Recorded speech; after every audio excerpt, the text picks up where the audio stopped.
Hi, welcome to SBR Videos. I'm Peter Loshak. We are talking with Nick Kalikas from MMAOddsBreaker.com and also MMA analyst, also from MMAOddsBreaker.com, James Lynch. And right now we're going to take a look at another fight from Ultimate Fighter Brazil. Glaico Franca and Fernando Bruno. Franca, small favorite, minus 150.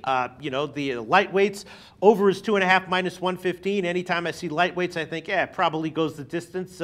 James Lynch, do you think this might be a fight where over 2.5, minus 115 might have some value or no? I do think there is some value there. You know, you mentioned Bruno there. He's never been finished in his career. That tells me this is a guy who's very durable. You know, I'm expecting a competitive fight, and obviously the odds are reflecting that. You know, Franca is the younger fighter. He's 24 years old. You know, he's a guy that's obviously on the come up. But you look at Bruno, 33 years old. He's from Nova União, great camp. You know, produced some great guys like Jose Aldo, Henenbrau. I don't know if you heard of them. You know, he's on a 4-fight win streak. He's fought primarily in Judo Brazil, as far as Bruno goes. So, you know, I am expecting a close fight, but I kind of like the dog in this one, to be honest. I just feel like experience is going to be the difference here. The one win I look at on the show for Bruno was the win over Nazareno Malagare. This is a guy who fought in Bellator. He was, you know, in a couple of their tournaments, and then he made the drop down to a lighter weight class, and you know, he went on the show. I think a lot of people expected him to win the show, and Bruno ended up you know, defeating him. So I like that win a lot for Bruno. I think he could pull off the upset here, even though, like I said, Franca is the younger guy, got a little bit more momentum, but I'm going to go with the dog here. James Lynch likes Bruno at plus 130. I'm thinking over 2.5, minus 115. Nick Kalikas, out of those two, which would you prefer?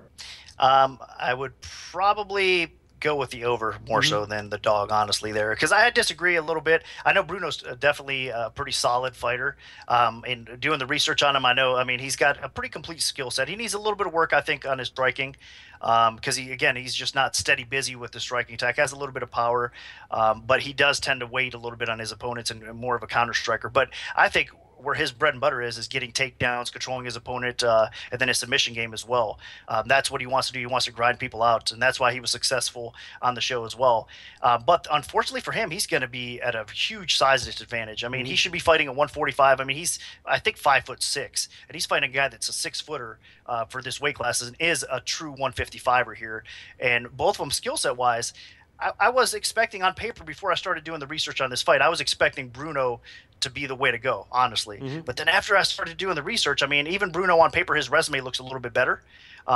So I wasn't expecting too much from Franca. I was impressed. I mean, from what I've seen on Franca on the show, in the show, I think really it's tough to actually look at your best because all the stress that you have mentally and physically, having to prepare so often for the fights, doing the weight cut, everything that comes into play.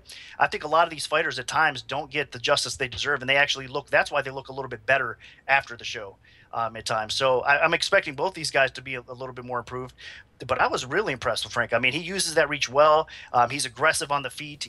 I mean, he's so long that I just think that Bruno's going to struggle getting the fight to the floor with him. I think if it does get to the floor, honestly, Franca's a little bit dangerous there as well. He's finished, I mean, all of his fights pretty much, you know, by submission as well. So these guys could kind of neutralize each other out, but I think the more dangerous fighter is Franca. I think he's going to be the more aggressive fighter, and I just think Bruno's going to struggle because even on the show we did see him at times because he was a smaller fighter. I mean, when he went back to a stool between rounds, you could tell he was a little bit almost, I want to say, discouraged, but he wasn't sure, you know, if he was actually, you know, winning the fight or not. And I think if he was just physically bigger, he would have less problems. I mean, I think the size matters, especially when you have a pretty much even skill set. And I think that's the situation here. So that's why I favor Franca. James Lynch, does anything Nick just said concern you or put you off of Bruno? No, Nick made some great points, and you know, I do think if Franca does win this fight, it'll probably be up by decision, which goes back to your original point of the over, which you know, there's definitely some value there. But for me, I just look at the fact that, you know, a lot of these guys coming off the Ultimate Fighter, when they get to the UFC, there's those, you know, those jitters. I think Bruno's a guy that's been around the block, you know, a fair amount. You know, he's an older guy. I think that experience will serve him well in this fight, and I just think that, you know, again, he comes from a great camp. I think he'll be well prepared for this fight, and it's going to be close, but I still do favor the dog in this one. Okay, James Lynch likes Bruno at plus 130. I like the over 2.5 at just minus 115. We'll see how it turns out. Great thoughts, guys. Thanks.